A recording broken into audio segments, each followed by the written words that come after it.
ಹರ ಓ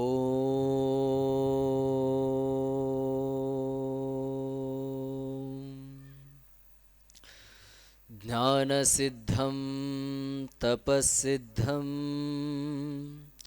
ಸರ್ವಸಿದ್ಧಂ ಶಿವಪ್ರದಂ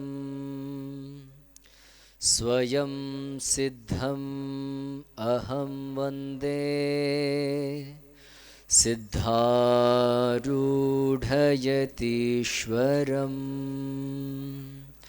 ಸಿದ್ಧಾರೂಢಯತೀಶ್ವರಂ.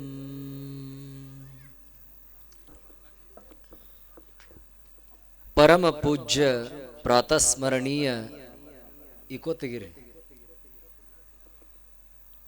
ಎನ್ನ ಆರಾಧ್ಯ ಸದ್ಗುರುಗಳ ಪಾವನ ಚರಣ ಕಮಲಗಳಲ್ಲಿ ದಂಡವತ್ ಪ್ರಣಾಮಗಳನ್ನು ಸಲ್ಲಿಸಿ, ವೇದಾಂತ ಸಾರ್ವಭೌಮ ಚಕ್ರವರ್ತಿ ಸಕಲ ಮತೋದ್ಧಾರಕ ಜಾತ್ಯತೀತ ಜಗದ್ಗುರು ಸಿದ್ಧಾರೂಢರ ಪಾವನ ಚರಣ ಕಮಲಗಳಲ್ಲಿ ಪೊಡಮೊಡುತ್ತಾ,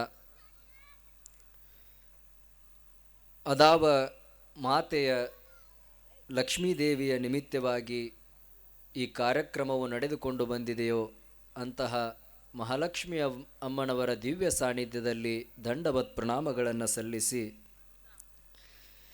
ಈ ದಿವ್ಯ ಸಭೆಯಲ್ಲಿ ವೇದಿಕೆ ಮೇಲೆ ಆಸೀನರಾದ ಇಟ್ನಾಳದ ಶರಣರ ಚರಣಾರವಿಂದಗಳಲ್ಲಿಯೂ ಹಾಗೂ ಅಮ್ಮನವರ ಚರಣಾರವಿಂದಗಳಲ್ಲಿಯೂ ಹಾಗೂ ಕೋಲೂರಜ್ಜನವರ ಚರಣಾರವಿಂದಗಳಲ್ಲಿಯೂ ಹಣೆಮಣಿಯುತ್ತಾ,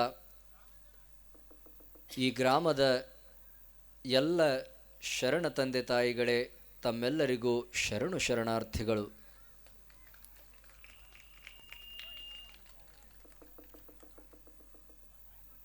ಇವತ್ತಿನ ಚಿಂತನದ ವಿಷಯ ಶ್ರೀಮನ್ ನಿಜಗುಣ ಶಿವಯೋಗಿಗಳು ವಿರಚಿಸಿದ ಕೈವಲ್ಯ ಪದ್ಧತಿಯ ಶಿವಕಾರುಣ್ಯ ಸ್ಥಳದ ಮೊದಲನೆಯ ಪದ್ಯ, ಅಂದರೆ ಸೂತ್ರ ಪದ್ಯ. ಶ್ರೀ ಗುರು ವಚನುಪದೇಶವನಾಲಿಸಿದಾಗಳಹುದು ನರರಿಗೆ ಮುಕುತಿ. ಶ್ರೀಮನ್ ನಿಜಗುಣ ಶಿವಯೋಗಿಗಳು ತಾವು ಕಂಡ ಸತ್ಯವನ್ನು ಈ ಲೋಕದ ಎಲ್ಲ ಜನರ ಉದ್ಧಾರಕ್ಕಾಗಿ ಕೈವಲ್ಯ ಪದ್ಧತಿ ಅನ್ನುವಂಥ ಸ್ವತಂತ್ರ ಗ್ರಂಥವನ್ನು ರಚನೆ ಮಾಡಿ, ಮೊಟ್ಟ ಮೊದಲಿಗೆ ಪರಮಾತ್ಮನ ಕೃಪೆಯನ್ನು ಮಾಡಿಕೊಳ್ಳಬೇಕು. ಪರಮಾತ್ಮನ ಕೃಪಾ ಆಯಿತು ಅಂತ ಕೇಳಿದ್ರೆ ಮುಂದೆ ನಮಗೆ ಆಧ್ಯಾತ್ಮ ಮಾರ್ಗದೊಳಗೆ ಎಲ್ಲ ಸಾಧನಗಳು ಪ್ರಾಪ್ತ ಆಗ್ತಾವು ಅಂತ ತಿಳ್ಕೊಂಡ ಶಿವಕಾರುಣ್ಯ ಸ್ಥಳವನ್ನು ಮೊಟ್ಟ ಮೊದಲಿಗೆ ಅವರು ಹೇಳ್ಕೊತ ಬಂದರು. ಅದರಲ್ಲಿ ಈ ಮೊದಲನೆಯ ಪದ್ಯ ಕೈವಲ್ಯ ಪದ್ಧತಿಯ 5 ಸ್ಥಳಗಳಿಗೆ ಇದು ಸೂತ್ರಪ್ರಾಯವಾಗಿರ್ತಕ್ಕಂಥ ಪದ್ಯ.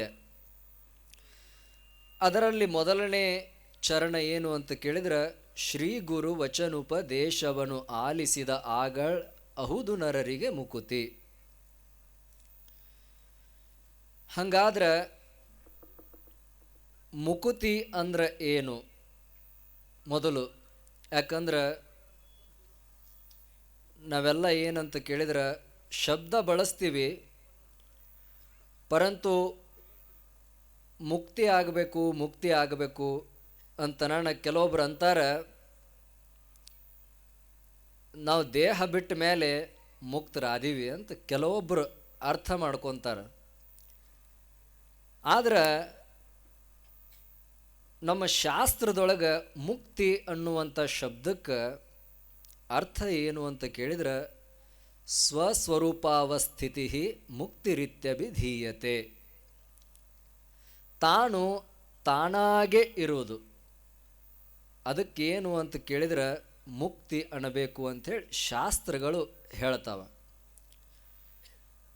ನಮ್ಮೆಲ್ಲರಿಗೆ ತಿಳಿಯುವಂಗೆ ಮತ್ತೆ ಹೆಂಗೆ ಹೇಳಬೇಕ್ರಿ ಅಂತ ಕೇಳಿದ್ರೆ, ನಾವೆಲ್ಲ ಪ್ರಪಂಚದೊಳಗೆ ಏನು ಅಂತ ಕೇಳಿದ್ರೆ ಸುಖಕ್ಕಾಗಿ ಎಲ್ಲ ವಿಷಯಗಳಲ್ಲಿ ಪ್ರವೃತ್ತಿ ಹಾಕಿವಿ ರೀ. ಮದುವೆ ಯಾಕೆ ಆಕ್ಕಿವಿ? ಸುಖ ಸಿಗಲಿ ಅಂತ. ಮಕ್ಕಳು ಯಾಕೆ ಬೇಕು? ಸುಖಕ್ಕಾಗಿ. ಮನೆ ಯಾಕೆ ಬೇಕು?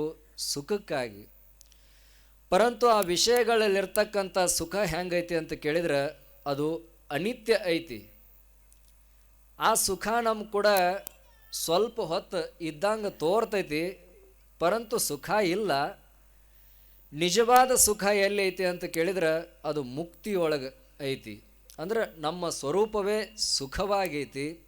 ಅಂಥ ಸ್ವರೂಪದ ಜ್ಞಾನ ನಮಗಾಗಬೇಕಾಗಿತ್ತು ಅಂತ ಕೇಳಿದ್ರೆ ಶ್ರೀಮನ್ ನಿಜಗುಣ ಶಿವಯೋಗಿಗಳು ಹೇಳ್ತಾರೆ, ಶ್ರೀ ಗುರು ವಚನೋಪದೇಶವನ್ನು ಆಲಿಸಿದ ಆಗ ನರರಿಗೆ ಮುಕುತಿ. ಅದಕ್ಕೆ ಹೆಂಗಂತ ಕೇಳಿದ್ರೆ ಅದು ಬೇರೆ ಯಾರು ಹೇಳಿದರೂ ಅದು ನಮಗೆ ಸಿಗುವುದಿಲ್ಲ. ಮತ್ತು ಯಾರು ಉಪದೇಶ ಮಾಡಬೇಕಾಗಿತ್ತು ಅಂತ ಕೇಳಿದ್ರೆ ಶ್ರೀ ಗುರು. ಶ್ರೀ ಅಂದ್ರೆ ಅಷ್ಟೈಶ್ವರ್ಯ ಸಂಪನ್ನನಾದ ಗುರು, ಷಡ್ಗುಣ ಐಶ್ವರ್ಯ ಸಂಪನ್ನನಾದ ಗುರು. ಶಕ್ತಿ, ಬಲ, ವೀರ್ಯ, ತೇಜಸ್ಸು, ಜ್ಞಾನ, ವೈರಾಗ್ಯ, ಈ 6 ಗುಣಗಳಿಂದ ಯಾರು ಕೂಡ್ಕೊಂಡಿರ್ತಾರಲ್ಲ ರೀ, ಅವ್ರಿಗೆ ಏನು ಅನ್ನಬೇಕು ಅಂತ ಕೇಳಿದ್ರೆ ಶ್ರೀಕಾರ ಹಾಕಬೇಕು. ಅಂಥ ಗುರುಗಳಿಗೆ ಹೋಗಿ ನಾವೇನಾದರೂ ಶರಣಾಗತಿಯನ್ನು ಹೊಂದಿದ್ದೀವಿ ಅಂತ ಕೇಳಿದ್ರೆ ನಮಗೆ ಮುಕ್ತಿ ಅನ್ನುವಂಥದ್ದು ಅವರ ವಚನದಿಂದ ದೊರಕತೈತಿ ಅನ್ನುವಂಥದ್ದು ಈ ಒಂದು ಪದ್ಯದ ಮೊದಲನೇ ಚರಣದ ಸಾರಾಂಶ. ಅದಕ್ಕೆ ಇದೇ ವಿಷಯವನ್ನು ಕುರಿತು ಮುಂದೆ ಎಲ್ಲ ಪೂಜ್ಯರು ವಿಸ್ತಾರವಾಗಿ ಹೇಳ್ತಾರಂತ ಹೇಳ್ತಾ ನನ್ನೆರಡು ನುಡಿಪುಷ್ಪಗಳನ್ನು ಸದ್ಗುರು ಚರಣಗಳಲ್ಲಿ ಸಮರ್ಪಿಸಿ ಓಂ ತತ್ಸತ್.